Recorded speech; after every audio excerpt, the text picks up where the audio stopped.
క్రీస్తు నామములో అందరికీ వందనాలు. అందరూ బైబిల్ తీసినట్లయితే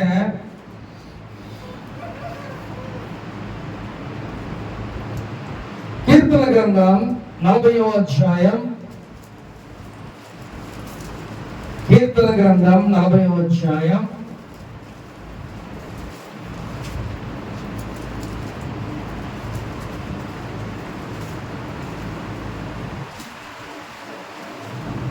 5వ వచనం చదువుతున్నాం.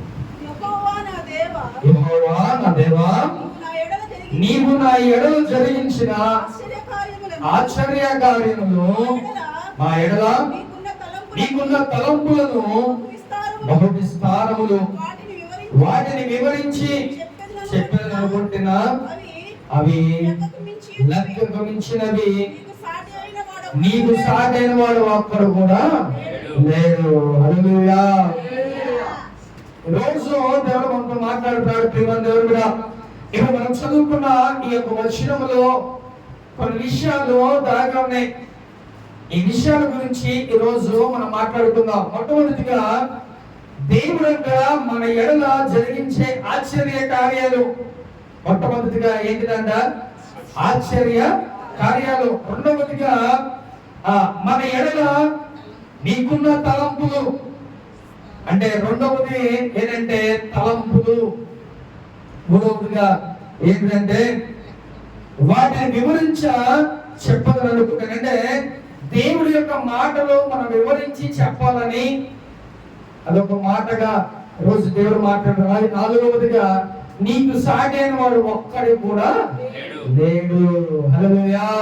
ఈ 4 మాటల గురించి రోజు మనం మాట్లాడుకుందాం. ప్రేమ దేవుడు కూడా మొట్టమొదటిగా ఆయన దేవుడు నీ ఎడల జరిగించిన ఆశ్చర్య కార్యాలు.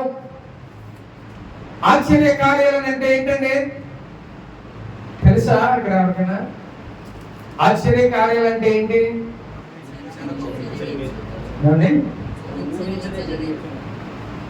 దాన్ని ఏమంటారు తెలుసా?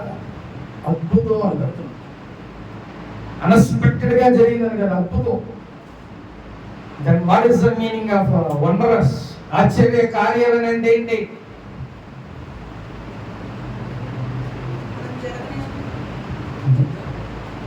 చెప్తే నాకు తెలిసి ఆశ్చర్య కార్యాలు అంటే ఏంటి?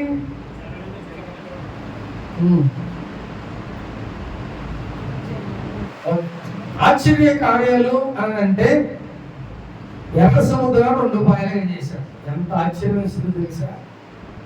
సముద్రం అలాగా 2 పాయలు అయిపోయి అలాగా ఒక కూరలాగా స్టాండ్ అయిపోయి అలా ఉంటే అదే ఒక అద్భుతం అనుకుంటే దాని మధ్యలో నుంచి ఇశ్రాయేల్ ప్రజలు 40 లక్షల మంది నడుచుకుంటూ వెళ్తున్నారు. దీన్ని ఏమంటారు?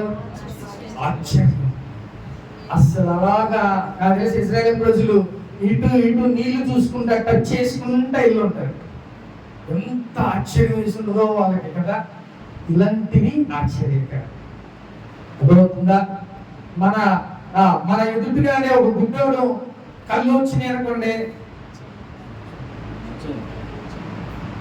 దేవుడు ఆశ్చర్య కార్యాలు అటు విధంగా నీ జీవితంలో దేవుడు ఆశ్చర్య కార్యాలు జరిగించాలనంటే నువ్వేం చేయాలి? దేవునికి చక్కగా నువ్వు దగ్గరగా క్లోజ్గా నువ్వు ఉండి దేవునిలో నువ్వు నడుచుకుంటే. మోషేతో ఇశ్రాయేలు ప్రజలందరూ చక్కగా ఏది చెప్తే దాని ప్రకారం నడుచుకున్నారు కాబట్టి వాళ్ళు ఏది అడిగితే అది మోషే ప్రార్థన చేసి దేవుని అడిగితే అది వాళ్ళకి ఇచ్చారు. ఎలాగా? మోషేతో నడవబట్టే అంటే నువ్వు దేవునితో నడిస్తేనే నీ దేవుడు నీ జీవితంలో కార్యాలు చేస్తాడు. ఆశ్చర్య కార్యాలు ఏదో జ్వరం తగ్గింది, లేదా కడుపు నొప్పి తగ్గింది, లేదా ఇంకొకటి ఇది కాదు. ఏంటంటే ఆశ్చర్య కార్యాలు అంటే ఇక మన మనసుకి అసలు గోచర కార్యాలు, మనకు అసలు కంటికి కనబడేటువంటి కార్యాలు దేవుడు చేస్తాడు. అలాంటి గొప్ప దేవుడు ఏం చెప్తున్నాడంట? నీ ఎడల ఆశ్చర్య కార్యాలు చేయడానికి నేను సిద్ధంగా ఉన్నాను. నేను రెడీగా ఉన్నా మీకు కార్యాలు చేయడానికి. మనకి పొందుకోవడానికి రెడీగా ఉన్నారా? దేవుని బిడ్డ, నువ్వు సిద్ధంగా ఉంటే దేవుని జీవితంలో ఆశ్చర్య కార్యాలు చేస్తాడు. కార్యాలు కాదు, ఆశ్చర్య కార్యాలు చేస్తాడంట. మనం బండి కొనుక్కోలేం, బండి కొనుక్కుంటే ఏంటిది ఆశ్చర్యం. కానీ మనకి అంత సీన్ లేదు, మనం బండి కొనుక్కున్నాం ఆశ్చర్యం. నేను ఒక ఇంటికి వెళ్ళి నేను ఫస్ట్ టైం ఇంటికి వెళ్ళవటం, వాళ్ళు ఇంటికి పిలిస్తే వాళ్ళు ప్రార్థన చేయించుకున్నారు. దేవుడు నాకు ఏం చూపిస్తున్నాడంటే ఒక బండి, కొత్త బండి కొనుక్కున్నట్టుగా దేవుడు చూపిస్తున్నాడు. కొత్త బండి కొనుక్కున్నట్టుగా దేవుడు చూపిస్తున్నాడు. సరే, నేను ప్రార్థన అయిపోయిన తర్వాత నేను ఆ మాటే చెప్పాను, మా కొత్త బండి ఒకటి కొనుక్కుంటున్నారు, కొత్త బండి కొనుక్కుంటున్నారు అని అంటే వాళ్ళు ఏమన్నారు తెలుసా సమాధానం? పాస్టర్ గారు, బంగారం తాకట్లో ఉంది, రూపాయి డబ్బులు లేవు, మీరు చూస్తే బండి కొనుక్కుంటున్నాడు, అసలు ఏం మాట్లాడుతున్నారు మీరు అన్నారు. ఫస్ట్ టైం అంటాం కాబట్టి మనం గట్టిగా మాట్లాడకూడదు. అమ్మా దేవుడు చూపించాడు, దేవుడు చేస్తాడమ్మా కన్నారు నాకంటే.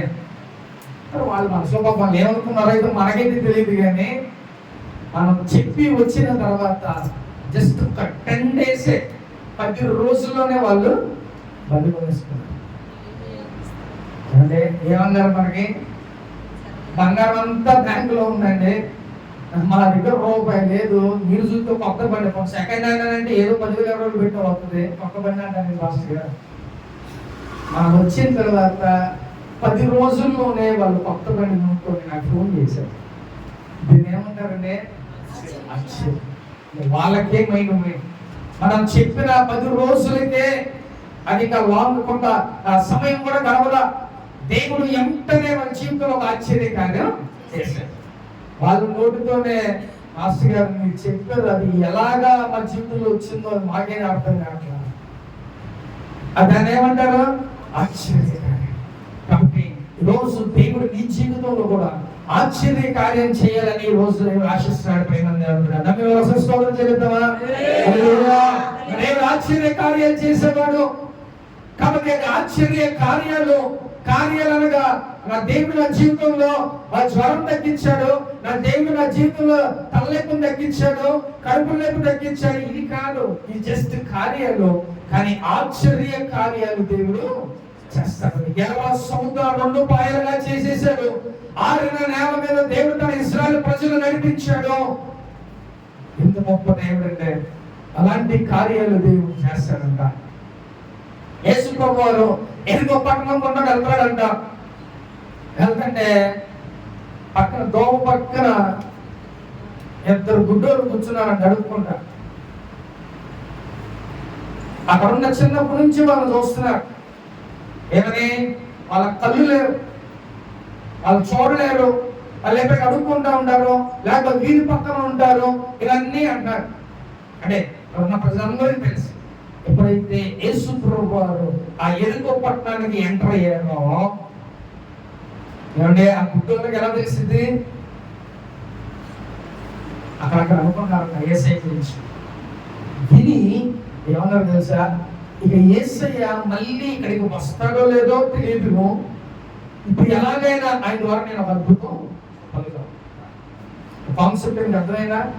యేసు ప్రభువు వారు మళ్ళీ ఎప్పుడు వస్తాడో ఇక్కడికి తెలియదు. ఇప్పుడు యేసయ్య ఇక్కడ ఉన్నాడనే సౌండ్ మాకు వినపడింది, కళ్ళు కనపడట్లా, చెవుకి వినపడిందంట. వెంటనే ఏం చేశారంట? బిగ్గరగా కేకలు వేస్తున్నారంట, దావీదు కుమారుడా మమ్మల్ని కరుణించు, మమ్మల్ని దాటిపోతుందని బిగ్గరగా వాళ్ళ కేకలు వేస్తున్నారంట. ఈ కేకలకి శిష్యులు ఏమన్నారు? నోరు చూసుకుని ఉన్నారు, ఆయన ఎందుకు అడుగుతారు? పద్దాక జనాలంతా మన మీ దగ్గరికి ఎందుకు వస్తారు? కానీ దేవుడు నువ్వు వరిసే అరుపులకి, నువ్వు ఏడ్చే ఏడుపుకి నా దేవుడు నీ దగ్గరికి వచ్చేస్తాడు. అదవుతుందా? నువ్వు ఏడ్చే ఏడుపుకి, నువ్వు కేకలు పెట్టే కేకలకి నా దేవుడి దగ్గరికి వచ్చేస్తాడు. వెంటనే దేవునికి వాయిస్ వినపడి వెంటనే అంతమంది 8,000 మంది ప్రజలు ఉన్నా కూడా వెంటనే వాళ్ళని తప్పించుకొని వాళ్ళిద్దరి దగ్గరికి. ఈరోజు నువ్వు కూడా కేకలేస్తున్నావా? దేవుని దగ్గర కన్నీరు కారుస్తున్నావా? యేసు ప్రభువుకి ఇప్పుడు తప్ప ఆయన దొరికే సమయం లేదు. ఆయన దొరికిన సమయాన్ని మనం యూజ్ చేసుకోవాలి అని ఆ గుడ్డి వాళ్ళు అనుకొని వెంటనే వాళ్ళు ఏం చేశారు? బిగ్గరగా కేకలేశారు. వాళ్ళు ఏమన్నా తెలుసా, ఆపండ్రా బాబు అంత గట్టిగా వెళ్తున్నారంటే వాళ్ళు ఏం చేశారు తెలుసా, వాళ్ళ ప్రాణం పెట్టి ఇంకా బిగ్గరగా. ఎందుకంటే మళ్ళీ ఆయన వెళ్ళిపోతే ఎప్పుడు వస్తారో తెలియదు, మళ్ళీ మాకు ఆ కళ్ళు రావు, యేసయ్య ఆయన వచ్చి ఒకసారి టచ్ చేస్తే చాలు మా కళ్ళు వస్తాయి అనేసి వాళ్ళు అనుకొని బిగ్గరగా కేకలు వేసి ఆయన్ని ఇక్కడికి వాళ్ళ దగ్గరికి రప్పించుకున్నారు. హల్లెలూయా. నువ్వు చేసినా కూడా, నువ్వు కన్నీరు కార్చినా, నువ్వు బిగ్గరగా అరిసినా ఆ యేసయ్య నీ దగ్గరికి రాగలడు. నువ్వు అలా అరుస్తున్నావా, కేకలు పెడుతున్నావా, కన్నీరు కారుస్తున్నావా దేవుని దగ్గర, అలా కేకలు పెడితే నా యేసయ్య ఈ రోజే నీ దగ్గరికి వచ్చేస్తాడు. వచ్చిన వ్యక్తి కాముగా ఉంటాడా? ఏమంటే మన చుట్టాలు ఇంటికి వెళ్తాం, ఏం చేస్తాం?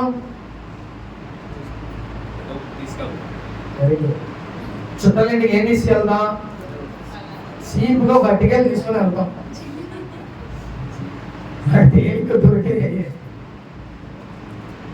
చుట్టాల ఇంటికి వెళ్తే చక్కగా ఏదైనా ఫ్రూట్స్ తీసుకొని వెళ్తాం, లేకపోతే ఇంకొకటి ఏదన్నా తీసుకొని వెళ్తాం.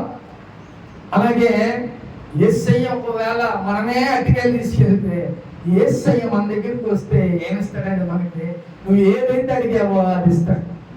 అర్థమైందా? నువ్వు ₹1,00,000 అడుగు, నాకు ఆరోగ్యాన్ని అడుగు, లేకపోతే నా కుటుంబ సమాధానం అడుగు, ఏదైనా అడుగు, దేవుడు ఎక్కువగానే నీకు యేసయ్య మన దగ్గరికి వస్తే నువ్వు ఎట్లాగైనా చుట్టాలింటికి వెళ్తే కాయలు లేకపోతే నేనేమో తీసుకెళ్తావో, నా యేసయ్య గాని నీ దగ్గరికి వచ్చాడనుకో, నువ్వు స్వస్థపరచడానికి ఆయన దగ్గర అన్ని ఉన్నాయి, లేకపోతే నీకు సమృద్ధి ఇవ్వడానికి ఉంది, ఆయన స్వస్థపరచడానికి అన్ని ఆయన వస్తే చాలు. ఆయన రావాలనంటే నువ్వేం చేయాలి? కేకలు పెట్టాలి, అరవాలి గట్టిగా, దేవాన్ని తట్టుకోలేకపోతున్నా, ఈ బాధ నుంచి నన్ను విడిపించుకోవా అని గట్టిగా కేకలు పెడితే నా యేసయ్య నీ దగ్గరికి వచ్చి ఉంచుంటాడు. ఏమంటే వాళ్ళు ఓన్లీ కేకలు వేస్తే వాళ్ళు ఎవరో తెలుసా? యేసయ్యకి తెలీదు, అయినా కేకలకి వాళ్ళు వెళ్ళి అక్కడ ఆయన యేసయ్య దగ్గర ఉంచున్నారు. ప్రేమ దేవుడు. హల్లెలూయా. కాబట్టి యేసు ప్రభువు ఆయన దగ్గరికి వెళ్ళారు. ఆయన దగ్గరికి వెళ్ళిన తర్వాత ఇద్దరు గుండెల్లో ఏమైందంట, వారిద్దరు కళ్ళు వచ్చేసినాయి. ఒకవేళ యేసయ్య వాళ్ళ అరుపులకి విని కూడా వెళ్ళిపోతే, లేకపోతే వినకుండా వెళ్తే ఇంకా వాళ్ళకి వచ్చే కాదు. కాబట్టి ఈ రోజు నువ్వు కూడా ఏదైనా పొందుకోవాలనంటే, నువ్వు కూడా దేవుని దగ్గర ఒక ఆశ్చర్య కార్యాలను పొందుకోవాలంటే కంపల్సరిగా నువ్వు ఏం చేయాలంట? దేవుని దగ్గర నువ్వు కేకలి, కన్నీరు కార్చు, దేవుని దగ్గర మొరపెట్టు. అలా మొరపెడితే నా యేసయ్య నీ దగ్గరికి వచ్చేస్తాడు. ప్రేమ దేవుడా. ఇప్పుడు వాళ్ళ పక్షాన ఏం జరిగిందంట? కళ్ళు వచ్చేసి అద్భుతం, ఆశ్చర్య కార్యం అక్కడ జరిగింది. అక్కడ ఎంత మంది మారిపోతారండి ఒక కార్యానికి, ఒక్క దెబ్బకి కొన్ని వేల మంది మారిపోయి ఉంటారు. నీ జీవితంలో నా దేవుడు నా జీవితంలో కార్యం చేస్తే ప్రభువా నేను కూడా ఒక సాక్షిగా నీ ముందుంటా. అలాంటి ఒక ఆశ్చర్య కార్యం చేయి, కార్యం కాదు, ఒక ఆశ్చర్య కార్యం నా జీవితంలో అని అడిగితే చేయకుండా ఉంటారండి నా దేవుడు. కన్ఫర్మ్ గా నా దేవుడు ఒక ఆశ్చర్య కార్యం జీవితంలో చేసేస్తాడు. ప్రేమ దేవుడు. హల్లెలూయా. కాబట్టి నా దేవుడు మా ఎదుట జరిగించిన ఆశ్చర్య కార్యాలు ఇలాంటివి అని నువ్వు చెప్పుకోగలే సామర్థ్యం నీకు రావాలి. ప్రేమ దేవుడు. కాబట్టి ఈ రోజు నీ ప్రార్థన ఎలా ఉండాలో తెలుసా? ప్రభువా నా జీవితంలో ఈ ఆశ్చర్య కార్యం చేసావు. వారం మనకు ఒక సాక్ష్యం ఉండాలి. అదవుతుందా? వారం ఒక సాక్ష్యం ఉండాలి మన జీవితంలో. అది గొప్ప. అంటే డైలీ ప్రార్థన చేస్తే, డైలీ దేవుడితో నడిస్తే అది విధంగా కార్యం దేవుడు చేస్తాడు. కాబట్టి ఇక్కడ ఆశ్చర్య కార్యాలు అంటే రోజు మనం విన్నాం. ఎర్ర సముద్రం రూపాయలు కాబట్టి ఒక ఆశ్చర్యం, గుడ్డివారి కళ్ళు రాక ఒక ఆశ్చర్య కార్యాలు. ఇలాంటి ఆశ్చర్య కార్యాలు మన జీవితంలో కూడా దేవుడు చేస్తాడు. ప్రేమ దేవుడు. హల్లెలూయా. కాబట్టి దేవుడు నీ జీవితంలో ఆశ్చర్య కార్యం జరగాలి. ఆశ్చర్య కార్యం అంటే మనం ఇప్పుడు విన్నాం. ఇప్పుడు మీ జీవితంలో ఆశ్చర్య కార్యం ఏంటి? నాకేం కావాలి? నేనేమనుకుంటాను తెలుసా? నూజివీడు చుట్టుపక్కల మండలాన్ని నాకు అప్పచెప్పే ప్రభువా అని అడుగుతున్నాను. ఇప్పుడు కాదు, స్టార్టింగ్ నుంచి అదే అడుగుతున్నాను దేవుడు. ఇప్పుడు జరిగేటప్పటికి జరిగింది, అది ఎప్పుడు జరిగిందో అప్పుడు అది మనకేంటిది. మరి ఇప్పుడు నీకేంటి, నీ జీవితంలో ఏంటి? ప్రభువా నాకు ఇన్ని లక్షలు అప్పు ఉంది, ఇది తీరిపోవాలి అది ఆశ్చర్యమే కదా. అది అడుగు. లేకపోతే నాకు ఒక అనారోగ్యం ఉంది, ఎంత ప్రార్థన చేసినా ఎన్ని మెడిసిన్స్ వాడినా తగ్గట్లా, ఇది తగ్గించు ప్రభువా. ఇలాంటివి నీ జీవితంలో ఆశ్చర్యకారం. ఇవి అడుగు దేవుడు నీ జీవితంలో చేస్తాడు. ఇవి చేస్తే నా జీవితంలో దేవుడు జ్వరం తగ్గించాడు, జలుబు తగ్గించాడు, కాళ్ళు నొప్పులు ఈ కాదు, ఏం చేయాలంట? నీ ఆశ్చర్య కార్యాలు దేవుడు నీ జీవితంలో చేస్తాడు సాక్ష్యంగా చెప్పాలి. కాబట్టి ప్రేమందేవుడు కూడా కార్యాలు కాదు, ఆశ్చర్య కార్యాలు నీ జీవితంలో జరగాలనంటే నువ్వేం చేయాలి? పుట్టి వాళ్ళ పక్కన ఉండే అరవకుండా ఉండే కళ్ళు వచ్చాయా? అరిశారు గట్టిగా, దావీదు కుమారుడా మమ్మల్ని కరుణించవా, ఈ పూటను కరుణిస్తేనే మాకు కళ్ళు వస్తాయి, నువ్వు మా దగ్గరికి వస్తేనే కళ్ళు వస్తాయి. అందుకనే వాళ్ళు కేకలేశారు. టైం అయిపోతుంది, సంవత్సరాలు కలిసిపోతున్నాయి, ఇంకా నీ జీవితంలో సమస్యలు అలాగే ఉంటున్నాయి. ఎందుకు ఉన్నాయి ఒకసారి జ్ఞాపకం చేసుకుని ప్రియమైన దేవుడా, ఇంకా ఇంకా దేవుడితో మాట్లాడుతూనే ఉంటున్నాడు. ఈ సమస్యలో సంవత్సరాలు కలిసిపోతున్నాయి, ఇంకా కార్యాలు జరగట్లేదని అంటే అది ఎవరిలో లోపం? దేవుడు లోపం. దేవుడు లోపం, మనలోనే లోపం. ప్రియమైన దేవుడు కాదు, నువ్వు ప్రార్థన చేయడానికి కూర్చుంటే, నువ్వు అరిస్తే, కేకలు పెడితే నా దేవుడు నీ దగ్గరకు వచ్చేస్తాడు. ఒక కార్యాన్ని జీవితంలో దేవుడు చేస్తాడు. జరగట్లేదని అంటే సంవత్సరాలు టైం పట్టేస్తుందంటే దాన్ని బట్టి ఏంటర్థం? నువ్వు అరవట్లా, కేకలు పెట్టట్లా, కన్నీళ్ళు కార్చట్లా. అలా చేస్తే నా Yesayya come and stand before you, దేవుడిని ఎక్కడికి అలాగా వచ్చి నుంచుంటాడు. ప్రేమందేవుడు కూడా ఎంత గొప్ప కార్యం అంటే, నువ్వు పిలిస్తే వచ్చేస్తాడు. నువ్వు పిలిస్తే ఇంటి పక్కన వాళ్ళు రాకపోవచ్చు, నువ్వు పిలిస్తే నీ చుట్టాలు రాకపోవచ్చు, నువ్వు పిలిస్తే నీ స్నేహితులు రాకపోవచ్చు. ఏ సమయాల్లో నీ పరిస్థితులు దారుణం అయిపోతే, నీ పరిస్థితులు నీ ఎవరు ఏమి చేయలేని పరిస్థితిలో ఉంటే, అప్పుడు నువ్వు పిలిస్తే ఎవరు రాడు. అదవుతుందా? అందుకని మనుషుల్ని అస్సలు నమ్మొద్దు, దేవుణ్ణి ఆశ్రయించుకునేది. నీ దగ్గర డబ్బులు ఉన్నాయనుకో, ఇక మామూలు కూడా నువ్వు పిల్లలు వచ్చేస్తాడు. అర్థమవుతుందా? నువ్వు తనకు పిలిచినా నీ దగ్గర డబ్బులు లేవనుకో, నువ్వు పిలిస్తే రాదు. అదే నీ దగ్గర డబ్బులు ఉన్నాయనుకో, పిలవకపోయినా ఏదంటారు, పిలవని పేరెంటాలు గారు వచ్చేసారు అన్నట్టు, పిలవకపోయినా వచ్చేస్తాడు. అదే బాధల్లో ఉన్నాం, డబ్బులు అవసరం అనుకో, ఊరి నాయన ఈడొస్తున్నాడు ఏంటరా బాబు, వీడి మన డబ్బులు వాళ్ళుగా, ఇది అడుగుతాడు, అసలే బాధలో ఉన్నాడు అని తప్పించుకోవాలి. కానీ నా దేవుడు అలాంటి కాదు. నా దేవుడు ఆయన మనిషి కాదు. ప్రియమైన దేవుడు నువ్వు అరిస్తే నీ దగ్గరికి వచ్చి కూర్చున్నాడు. ఒకసారి ట్రై చేయి, ఒకసారి అడుగు, కేకలు పెట్టు, కన్నీరు కార్చు దేవుని దగ్గరగా. ప్రభువా నన్ను ఒక్కసారి కరుణించేయాలి, నీ ఆశ్చర్య కార్యాలు ఒక్కసారి నా జీవితంలో చేయి ప్రభువా అని ప్రార్థన చేస్తే నా దేవుడు అలా వచ్చి నీ దగ్గర నీ భయం. ఆయన రావటమే పెద్ద సమస్య, అర్థమైందా? ఆయన రావటమే మన దగ్గరికి ఒక సమస్య. అంటే వచ్చాడా అయిపోయింది, అర్థమవుతుందా?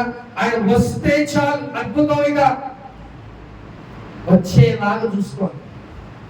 కాబట్టి దేవుని దగ్గర ఎలుగెత్తి ప్రార్థన చేయండి, కేకలు వేయండి, కన్నీరు కార్చండి దేవుని దగ్గర. అదేవిధంగా ప్రార్థన చేస్తే మీ జీవితాల్లో కూడా దేవుడు ఆశ్చర్య కార్యాలు దేవుడు చేస్తాడు. ఎర్ర సముద్రుడు పైన చేశాడు. ఈ రోజు నీ జీవితంలో అలాంటి దానికన్నా ఇంకా చిన్న చిన్న సమస్యలే, అలాంటివి ఆయన లెక్కేం కాదు. ప్రియమైన కూడా దేవుడికి నీకు ఎంత అవసరం ఉందో, ఎంత అప్పు ఉన్నా సరే, ఎంత అనారోగ్యం ఉన్నా సరే, నువ్వు ఎంత కృంగిపోయినా సరే, దేవుడు మేపు నిన్ను అలాగే ఉంచుకుంటాడు. పెద్ద మేపగా దేవుడికి, కానీ దేవుడు నీ దగ్గరికి వచ్చేలాగా నువ్వు చేసుకోవాలి. కాబట్టి ఇది ఆశ్చర్య కార్యం అంటే ఇది ఆశ్చర్య కార్యం అంటే రెండు చూద్దాం ఒకసారి. మా ఎడల నీకున్న తలంపులు బహు విస్తారములు. తలంపులు అంటే ఏంటంటే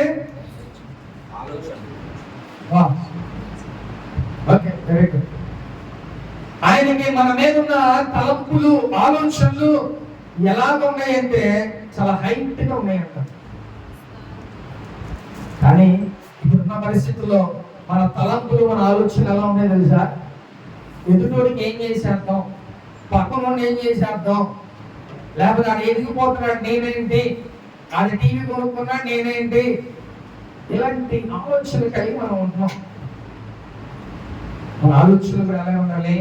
పరిశుద్ధంగా ఉండాలి, చక్కగా మంచి తలంపులు ఉండాలి. పాపపు తలంపులు మనకి రాకూడదు. మంచి తలంపులు కలిగి మనం జీవించాలి. అంతేగాని చెడు తలంపులతో ఈ లోకంలో మనం ఉండదు. చాలా మంది ఏమనుకుంటారంటే మన తలంపులు ఎలా ఉంటాయంటే, ప్రభువా నేను ఒక స్థితికి నేను రావాలి, ఒక ఇల్లన్నా నేను కొనుక్కోవాలి ప్రభువా అని అనుకుంటా ఉంటాం. కానీ నా దేవుని తలంపు ఎలా ఉంటుందో తెలుసా? నువ్వు ఇల్లు అడిగితే దేవునికి ఇల్లు ఇస్తాడు. ప్రేమ దేవుడు ఏం చేస్తాడంట? నువ్వు ఇల్లు అడిగితే ఇల్లు ఇస్తాడు దేవుడు. అర్థమవుతుందా? అది ఆయన తలంపులు అలాంటివి. అంత గొప్పగా ఉంటే నువ్వేమనుకుంటావు? రేకుల షెడ్ వేసుకుంటే చాలయ్యా అని ప్రార్థన చేస్తా ఉంటావు. కూర్చోన్నారా? మన దేవుడు డూప్లెక్స్ బిల్డింగ్ అని ఇస్తాడు. ఏది అడిగితే అది ఇస్తాడు మన దేవుడు. అర్థమవుతుందా? నా బిడ్డ చక్కగా మంచిగా ఉండాలి, హ్యాపీగా ఉండాలని దేవుడు ఆశపడతాడు. కాబట్టి నువ్వేమవ్వాలి? ఏమడగలను? నువ్వు నాకు రేకుల షెడ్ కావాలి ప్రభా నువ్వు ప్రార్థన చేస్తే అది అవ్వదు. దేవుడు ఏం చేస్తాడు సార్? రేకులు కాకుండా చక్కగా స్లాబ్ దేవుడు వేసుకుని కోపంలో చూపిస్తాడు. ఇలాంటి కార్యాలు ఎన్నో చూసాం. మన తలంపులు చాలా చాలా డౌన్గా ఉంటాయి, కానీ ఆయన తలంపులు ఎలా ఉంటాయంట? చాలా హైట్స్ గా ఉంటాయి. ఎప్పుడు గొప్పగా ఉండాలని ఆశపడతాడు. జీవితంలో ఎప్పుడు నువ్వు ఉన్నతంగా ఉండాలని దేవుడు ఆశపడతా ఉంటాడు. అందుకనే ఆయన తలంపులు ఎలా ఉంటాయంట? చాలా చాలా చాలా గొప్పగా ఉంటాయి. కాబట్టి నీ తలంపులు బట్టి నువ్వు అడగమాకు దేవుణ్ణి, దేవుని యొక్క తలంపులు బట్టి నువ్వు అడుగు దేవుణ్ణి. దేవా నాకు మంచి బిల్డింగ్ నాకు ఇవ్వయా, లేకపోతే మంచి ఇల్లు కట్టుకునే కృప నాకు ఇవ్వయా, లేకపోతే మంచి నేను కారు కొనుక్కోవాలి, లేకపోతే బైక్ కొనుక్కోవాలి. ఇలాంటి తలంపులు కలిగి దేవుడు ఒకరికి ఇవ్వగలడు అని నీకు తెలుసు కాబట్టి నువ్వు అడుగు దేవుని, అది దేవుని ఇస్తాడు. అదో అది ఎంత పెద్దదైనా అది నథింగ్ మ్యాటర్. కంపల్సరీగా దేవుడు నీ జీవితంలో గొప్ప కార్యాలు చేస్తాడు. కాబట్టి నువ్వు బైక్ అడిగితే కారు ఇస్తాడు దేవుడు. ఇవ్వలేనుడే కాదుగా నా దేవుడు. నా దేవుడు తక్కువ కాదు. దేవుడు కూడా నువ్వు బైక్ అడిగితే కారు ఇస్తాడు, లేదా నువ్వు రేకుల షెడ్ అడిగితే నా దేవుడు బిల్డింగ్ ఇస్తాడు. కాబట్టి ఇలాంటి తలంపులు కలిగిన దేవుడు మనం ఆరాధన చేస్తాం. రోజు నీ తలంపులు ఎలా ఉన్నాయి? డౌన్గా ఉన్నాయా, అది చాలా హైట్గా ఉన్నాయా? ఒకసారి ఆలోచించుకో. నా దేవుని తలంపులు చాలా చాలా పెద్దవంట. ఆ తలంపులు బట్టి నువ్వు దేవుణ్ణి అడుగు. అదవుతుందా? కాబట్టి దేవుని యొక్క తలంపులు నీ ఉద్దేశంలో నీ జీవితంలో చాలా గొప్పగా ఉన్నాయి. కాబట్టి నీకు నువ్వే ఏమనుకుంటా తెలుసా? నాకంత సీన్ లేదు, నాకంత ఇది లేదు, కాబట్టి నేను అట్లా అడగటం వేస్ట్, నాకు ఆ పరిస్థితి లేదు అని అనుకుంటా ఉంటాం. కానీ దేవుడు నిన్ను ఒక్కడనే ఒక సపరేట్ గా దేవుడు చూస్తున్నాడు. నేను ఒక్కడనే దేవుడు నువ్వు ఎవరితో పోల్చుకోవద్దు. నువ్వే సపరేట్ దేవునికి. అదవుతుందా? మనమే మన సురేంద్ర పాల్ నేనే నాకులాగా ఇంకోటి ఉండడు, నాలా అభిషేకం ఇంకొకటి ఉండదు. ఎవరి అభిషేకం అంటే కాబట్టి మనం ఎవరితో కూడా పోల్చుకునే పరిస్థితి నువ్వు అయ్యో నేను ఎందుకు పనికిరానేమో, నేను అసలు వేస్ట్ ఏమో అని అనుకుంటావేమో.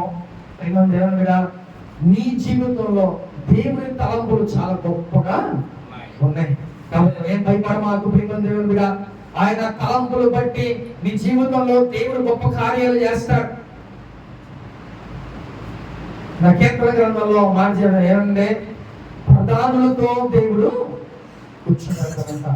పెండ కుప్పల మీద నుంచి దేవుడు పైకి లేపుతాడంట.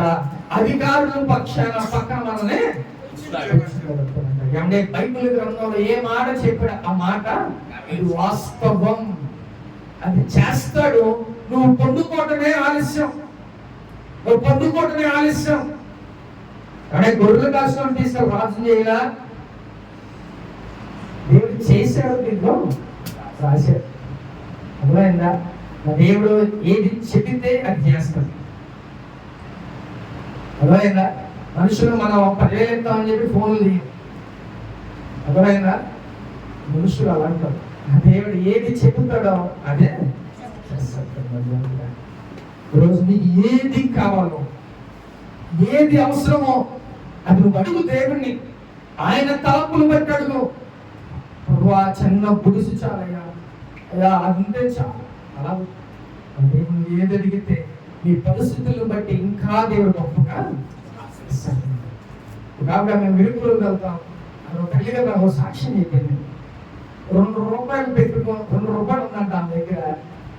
ఇల్లు చూస్తేమో పూర్ గుడిసా, వర్షానికి ఇదైపోయాడు, అంతా ఊరిపోతుంది. చిన్న పిల్లలు ఉన్నారు, ఏం చేయాలో అర్థం కావట్లేదంట. కానీ ప్రార్థన చేసుకుని 2 రూపాయలతో అప్పుడు ఆ టైంలో ఒక 20 సంవత్సరాల క్రితం 2 రూపాయలతో ఫస్ట్ సంథింగ్ ఇసుక ఏదో తోలిచ్చిందంట, ప్రార్థన చేసుకుందంట. బిల్డింగ్ అయిపోయి చక్కగా మంచి బిల్డింగ్ కట్టేసుకొని డబల్ బెడ్రూమ్ పెట్టుకొని హ్యాపీగా 2 రూపాయలు ఏం కడతాం ఇల్లు? నువ్వు పని పూనుకో, నేనున్నా, నువ్వు పనికి స్టార్ట్ చేయి, నేను చూసుకుంటా.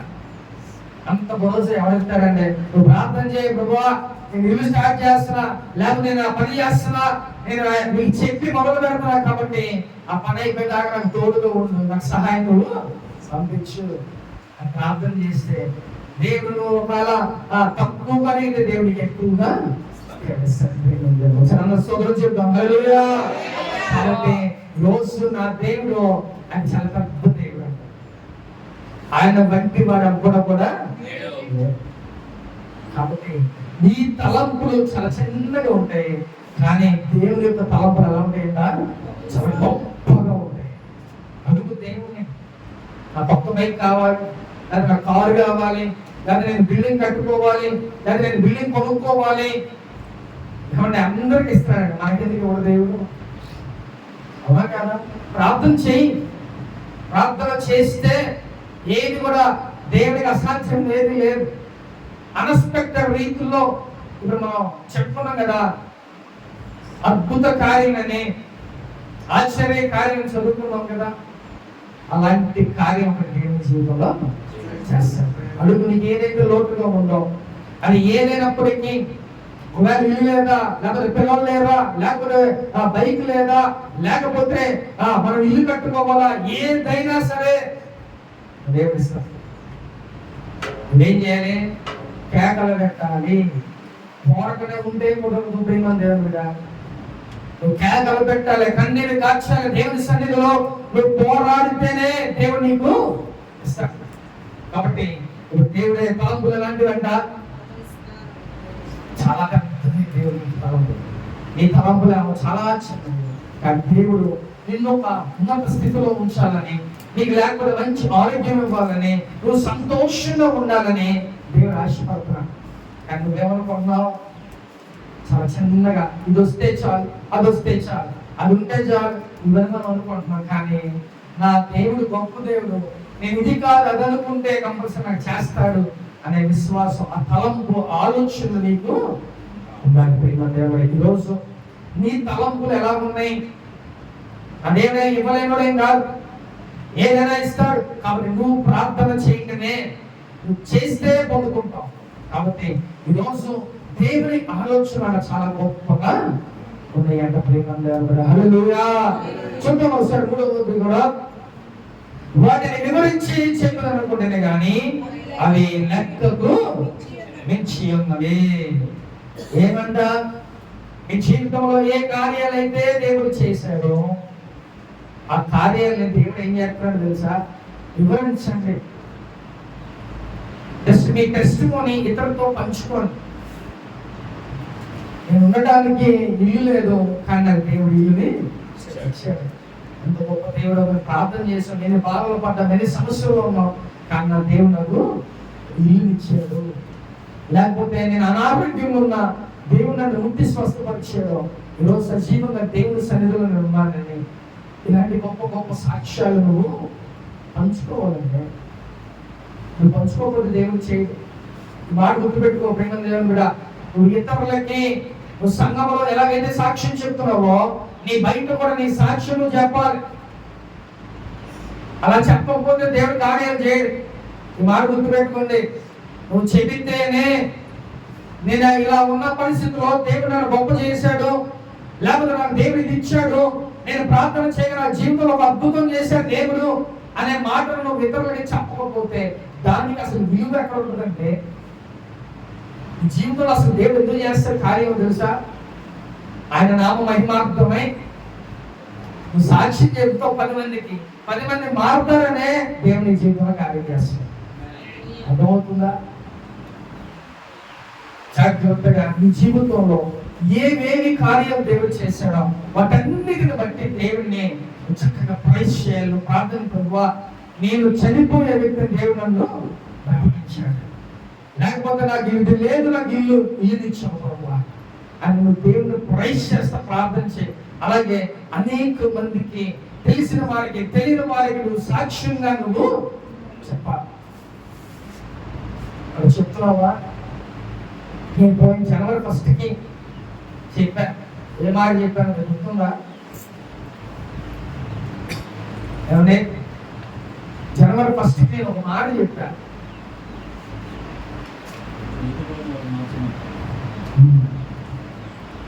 వెంకటేశ్వర గారు మామూలు ఒకరినన్నా మీరు తీసుకురండి అన్న. సంవత్సరం అంటే ఎన్ని మంత్స్ తెలుసా? 12 months, 12 నెలలు. 12 నెలల్లో ఒక్కడినైనా మనం టార్గెట్ పెట్టుకోవాలండి.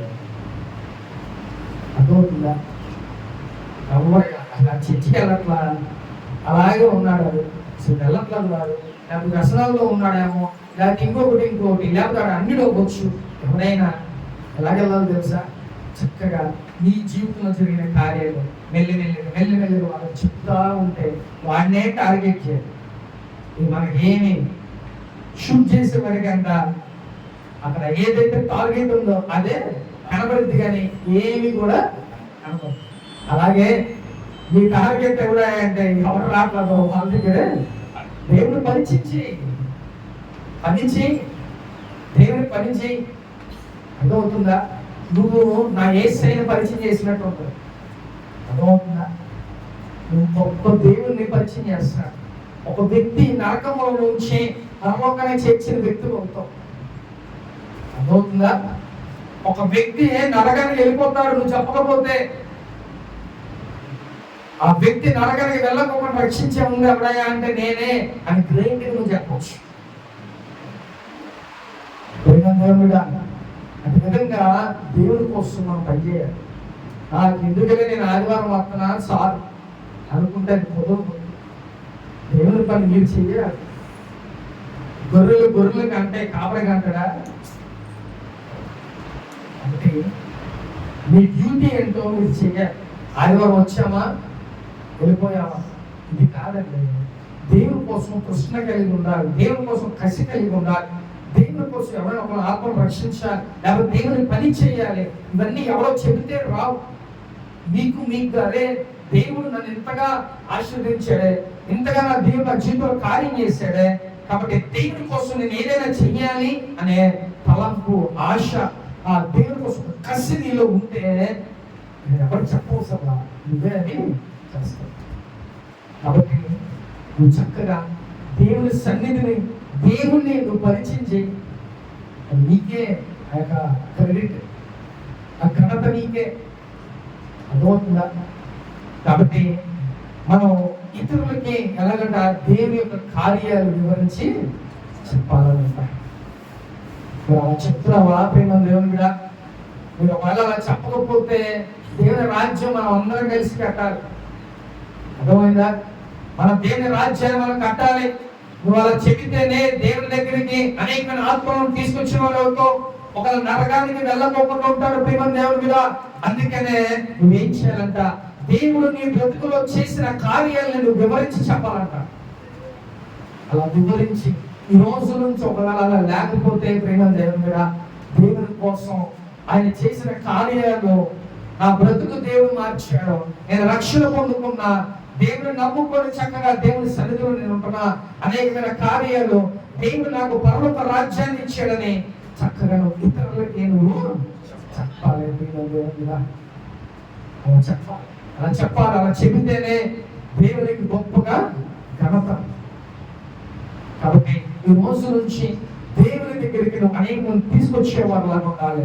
దేవునికి అనేక మంది, ఆ దేవుని గురించి అనేక మందికి నువ్వు సాక్షిగా నువ్వు ఉండాలి. నేను చేసిన కార్యం నువ్వు అలాగే పెట్టుకుంటే ఏమవుతుందో అర్థమవుతుందా?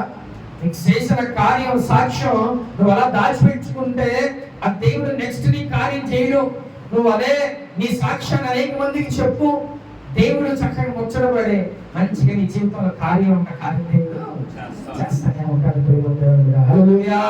కాబట్టి ఇప్పుడు దేవుడు ఏం చెప్తాడంట, నువ్వు వివరించు నా దేవుడి గురించి, నీ సాక్ష్యం చెప్పు అనేక మందికి. అలా చెప్తే అనేక మంది మాట్లాడని దేవుడి రోజు మాట్లాడుతున్నాడు. హల్లెలూయా. కాబట్టి ఇప్పుడు వరకు మనం ఏం మాట్లాడుకున్నామంట, ఆశ్చర్య కార్యాలనంట. అలాగే ఆ దేవుని యొక్క తలంపులు ఎలా ఉంటే మనం ఒకసారి మాట్లాడుకున్నాం. అలాగే మరొకటి ఏంటంట, నీకు చేసిన కార్యాలను ఇతరులకి వివరించి చెప్పాలి. 3 అంశాలు ఈ రోజు మనం మాట్లాడుకున్నాం. 4వది ఏంటో తెలుసా, నీకు సాటైన ఒక్కడు కూడా లేదు. ఎవరండి ఆయనకి సాటి? ఆయనకి సాటి అయిన వాడు ఎవ్వడు కూడా లేదు. యోగుని పరీక్షించడానికి సాతాను ఏం చేసింది తెలుసా, డైరెక్ట్ దేవుని దగ్గరికి వెళ్ళి నుంచో.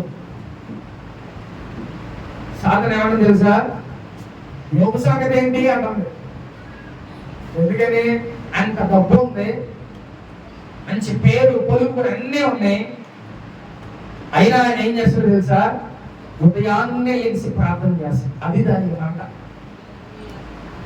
అర్థమైందా? మన దగ్గర ఏమి లేకపోయినా మనం ప్రార్థన చేయాలి. మరి ఇదేంటో నాకు అర్థం కాదు. యోగు దగ్గర కోట్లు కోట్లు డబ్బులు ఉన్నాయి. ఆ దేశంలో ఆయన గొప్ప స్థితిలో ఉన్న వ్యక్తి, మంచి పొజిషన్, పిల్లలు, డబ్బు, బంగారం, ఆ పొలాలు అన్ని ఉన్నాయి. ఆ ఊర్లో ఆయన నంబర్ 1 ఆస్తిపరుడంట. అలాంటి వ్యక్తి ఏం చేస్తాడంట, ఉదయాన్నే లేచి ప్రార్థన చేస్తాడు. అందుకనే సాతాను ఏమైపోతున్నాడు, ఒళ్ళంతా మంట చేస్తుంది. ఈయన ఎలాగైనా భక్తిహీనులా చేశారు, ఈయన ఎలాగైనా దేవుడి నుంచి దూరం చేశారని అది వల్ల అవ్వట్ల.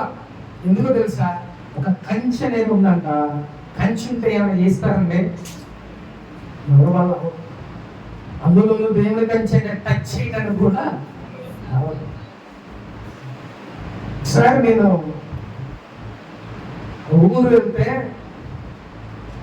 చేపలు చేశారంట. నాకు తెలియదు, వెళ్ళి చెయ్యేస్తే పడిపోయి వచ్చి నా కాలు కొట్టేసుకుంది. కనీసం నా మొహం చూడమన్నా కూడా చూడట్లా. దేనికి అని అడిగాను. నాకు తెలియదుగా దేనికి, ఎందుకు చూడట్లా అని అడిగితే, నేను చూడలేను, ఆ మంటలు నేను తట్టుకోలేను, నన్ను వదిలేస్తే నేను వెళ్ళిపోతాను. అదే దేవుని కంచె, దేవుని కాపులు మనకుంటే సాతానుగాడు లేకపోతే మనుషులు లేకపోతే జంతువులు లేకపోతే ఏమి కూడా నీ దరిదాపులు కూడా రావుతుంది. ఆయన లాంగ్వేజ్ ఎవరున్నాడంటే నీకు సమస్తాన్ని సమకూర్చాడు, అన్ని చేసి మనిషిని చేశాడు. ఎంత గొప్ప మనిషి ఆయన. ఆయన ఎలాంటి వాడంట, ఆయన లాంటి వాడు ఎవ్వరు కూడా మొట్టమొదటిగా భూమిని, ఆకాశాన్ని, సకల పక్షులు, జంతువులు అన్నిటినీ, చెట్లు అన్నిటినీ చేసి అప్పుడు ఏం చేశారు, మనల్ని ఎందుకు తెలుసా, అన్ని ఏర్పాటు చేసి ఈ భూలోకంలోకి దేవుడు నిన్ను తీసుకొచ్చాడు. ఈ భూలోకంలో నువ్వు వచ్చేటప్పుడు అన్ని సెట్ చేసి ఉంచాడా దేవుడు? ఏమండి? నీకంటూ నీ తల్లి, నీకంటూ నీ తండ్రి, నీకంటూ ఒక ఇల్లు అన్ని సెట్ చేసి భూలోకానికి దేవుడు తీసుకొచ్చాడు. అవునా కదా? కాబట్టి అన్నిటినీ దేవుడే మనకి ఏర్పాటు చేస్తాడు. ఇప్పుడున్న శ్రమలు చూసి నువ్వేం భయపడకు. ఇప్పుడున్న శ్రమలు చూసి నువ్వేం చేయాలి? ఒక్క ఆశ్చర్యకార్యం మనకి చేయకూడదు. ఒక్క బ్రేక్ త్రూ వస్తే చాలు. నేను నీలో ఆనందిస్తా, నేను సంతోషిస్తా, నేను సాగిపోతా నీలో అని మనం హ్యాపీగా ఉంటాం. కాబట్టి దేవుని దగ్గర ఆయన ఎలాంటి వాడు అంటే ఇక అసలు ఆయన లాంటి వాడు ఇంకొకడు లేడేగా. కాబట్టి ప్రేమ దేవుడిగా అలాంటి గొప్ప వ్యక్తిని మనం ఆరాధన చేస్తాం.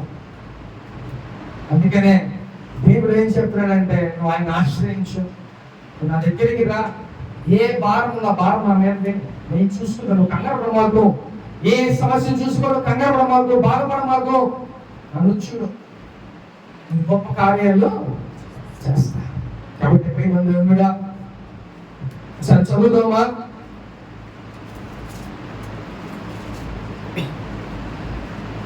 ఐదో వచ్చిన చదువు ఒకసారి మరోసారి. యెహోవా నా దేవా, నీవు మా ఎడల జరిగించు ఆశ్చర్య కార్యాలను, మా ఎడల నీకున్న తలంపులను, బహు విస్తారములు, వాటిని వివరించి చెప్పాలనుకుంటున్నా అవి లెక్కకు మించినది, నీకు సాటైన వారు ఒక్కడు కూడా లేడు. ఈరోజు నీ జీవితంలో ఆశ్చర్యకార్యాలు చేస్తాను అంటున్నాడు. ఈరోజు నీ యొక్క ఆ ఉద్దేశం, నీ తలంపులు కానీ ఆయన తలంపులు గొప్పవి, నా తలంపులు బట్టి నీ జీవితంలో కార్యాలు చేస్తానని చెప్తున్నాడు. నువ్వు దేవుడి గురించి అనేక మందికి సాక్ష్యం ఉండమని దేవుడు చెప్తున్నాడు. అలాగే ఆయన వాటి లాడు లేడు అని దేవుడు చెప్తున్నాడు. కాబట్టి దేవుడు ఆయన దగ్గరికి మనం వెళ్తే ఇలాంటి కార్యాలన్నీ దేవుడు మన జీవితంలో చేస్తాడు. దేవుడిగా హల్లెలూయా. ఆఖరిలో వచనం చదువుదామా? అదే 40వ అధ్యాయం 17వ వచనం చదువుదాం. నేను శ్రమల పాలై దీనులనైతిని, ప్రభువు నన్ను తలంచుకొనుచున్నాడు, నాకు సహాయము నీవే, నా రక్షణకర్తవు నీవే, నా దేవా ఆలస్యము చేయకుము. ఆమేన్ హల్లెలూయా. దావీదు అంటున్నాడు, ప్రభువా నేను శ్రమలో ఉన్నానయ్యా, నా దుర్గము, నా ఆశ్రయ దుర్గము నువ్వే, నువ్వు తప్ప ఇంక వేరే వాళ్ళు లేరు, నాకు ఇంకెవరు సహాయం చేసే వాళ్ళు లేరు. కాబట్టి దయచేసి ఆలస్యం చేయమాకు ప్రభువా, నీకు అన్నం పెడతా, ఆలస్యం చేయమాకు ప్రభువా అని దేవుని దగ్గర దావీదు ఆడుకుంటాడు. నువ్వు కూడా దేవుని దగ్గర, అయ్యా చాలా లేట్ అయిపోయింది ప్రభువా, తట్టుకోలేని పరిస్థితుల్లో మేము ఉంటాం ప్రభువా, ఈ కార్యం అనేక మంది మమ్మల్ని నిందిస్తున్నారు, అనేక మంది మమ్మల్ని దూషిస్తున్నారు, అనేక మంది మమ్మల్ని చూసి హేళన చేస్తున్నారు ప్రభువా, ప్లీజ్ ప్రభా దయచేసి ఆలస్యం చేయమని, ఒక కార్యం నా జీవితంలో చెయ్యయ్యా అని ప్రార్థన చేస్తే నా దేవుడు ఆలస్యం చేయడం, ఒకవేళ ఆలస్యమైన అద్భుతం జీవితంలో దేవుడు చేస్తాడు. హల్లెలూయా. కాబట్టి ఈ రోజు నువ్వు నమ్ముతున్నావా? నీ జీవితంలో ఆశ్చర్య కార్యం చేయబోతున్నాడు, నీ జీవితంలో దేవుడు అద్భుతం చేయబోతున్నాడు, ఆయన తలంపులను నీ యొక్క చిత్తంలో దేవుడు చేయబోతున్నాడు. కానీ నువ్వేం చేయాలంట? చేసినన్ని కూడా నువ్వు ఇతరులకి వివరించాలి. మనం ఎలాంటి వారి దగ్గరికి, ఆయన లాంటి వాడు ఇంకొకడు లేదు. కాబట్టి అలాంటి వ్యక్తిని మనం ఆరాధన చేస్తున్నాం. ఈరోజు ఇక్కడ కూర్చున్న మనందరితో దేవుడు మాట్లాడుతున్నాడు. ఆయన ఆశ్చర్య కార్యాలు దేవుడు చేస్తాడు. ఈరోజు నీకు ఏదైనా కావాలంటే గుడ్డి వాళ్ళు అరిసినట్టుగా, గుడ్డి వాళ్ళు మొరపెట్టినట్టుగా, గుడ్డి వాళ్ళు కన్నీళ్లు కార్చినట్టుగా నువ్వు కూడా అరువు దేవుని దగ్గర, కన్నీళ్లు కార్చు దేవుని దగ్గర, మొరపెట్టు దేవుని దగ్గర, ఎక్కువ సమయం గడుపు. దేవుడు కంపల్సరిగా నీ జీవితంలో దేవుడు చేస్తాడు. ప్రేమ దేవుడు. హల్లెలూయా. ఆత్మ చెబుతున్న మాట చూడగలను గాక. ఆమె అందరూ మోకరించి నేను ప్రార్థన చేస్తున్నాం. అందరూ మోకరించా.